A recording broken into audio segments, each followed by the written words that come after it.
During the summer of 2003, events in the northeastern United States involving a strange human-like creature sparked brief local media interest before an apparent blackout was enacted.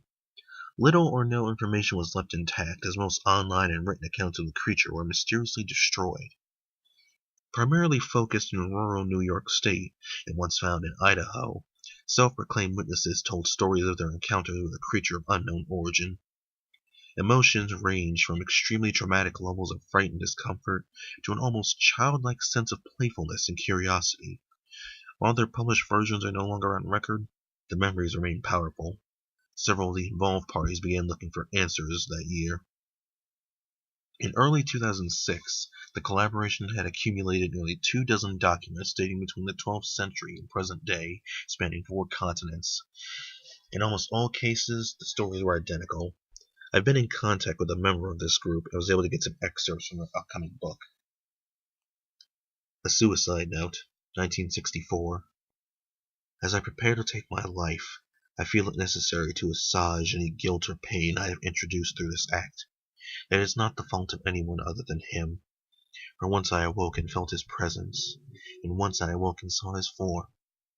Once again I awoke and heard his voice. I looked into his eyes. I cannot sleep without fear of what I might next awake to experience. I cannot ever wake.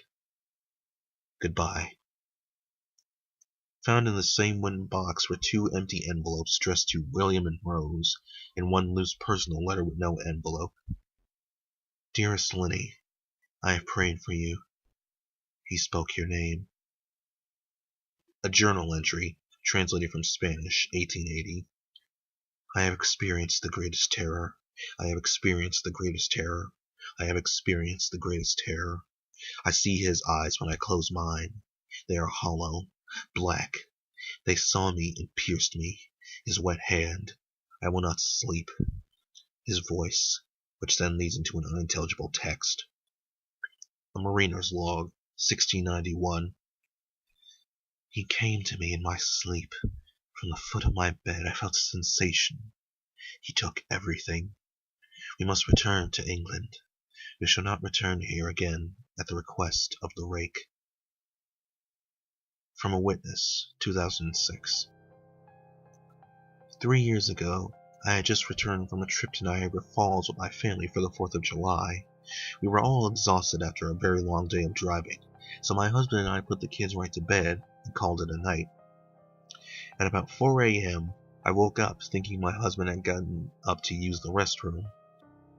I used a moment to seal back the sheets, only to wake him up in the process.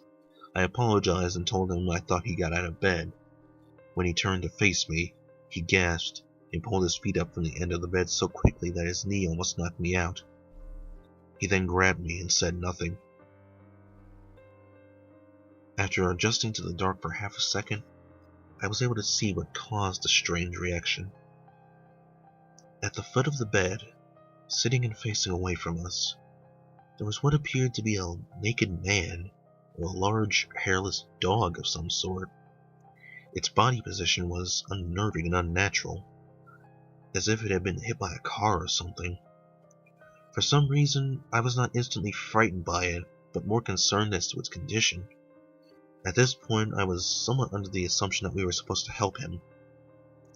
My husband was peering over his arm and knee, tucked into the fetal position, occasionally glancing at me before returning to the creature. In a flurry of motion, the creature scrambled around the side of the bed, and then crawled quickly in a flailing sort of position right along the bed until it was less than a foot from my husband's face.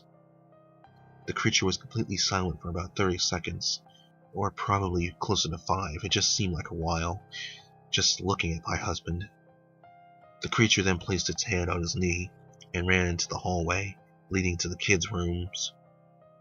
I screamed and ran for the light switch, planning to stop him before he hurt my children. When I got to the hallway, the light from the bedroom was enough to see it crouching and hunched over about 20 feet away. He turned around and looked directly at me, covered in blood.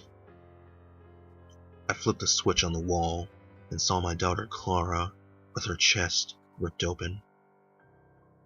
The creature ran down the stairs, while my husband and I rushed to help our daughter.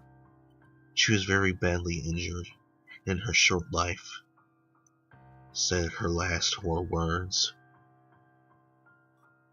"He is the Rake." My husband drove his car into a lake that night while rushing our daughter to a hospital. They didn't survive.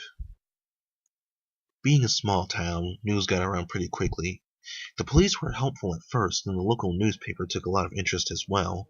However, the story was never published, and the local television news never followed up either. For several months, my son Justin and I stayed in a hotel near my parents' house. After we decided to return home, I began looking for answers myself. I eventually located a man in the next town over who had a similar story. We got in contact and began talking about our experiences. He knew of 2 other people in New York who had seen the creature we now refer to as the Rake. It took the 4 of us about 2 solid years of hunting on the internet and writing letters to come up with a small collection of what we believed to be accounts of the Rake. None of them gave any details, history, or follow-up. One journal had an entry involving the creature in its first 3 pages and never mentioned it again. A ship's log explained nothing of the encounter, saying that they were only told to leave by the Rake. That was the last entry in the log. There were, however, many instances where the creature's visit was one of a series of visits with the same person. Multiple people also mentioned being spoken to, my daughter included.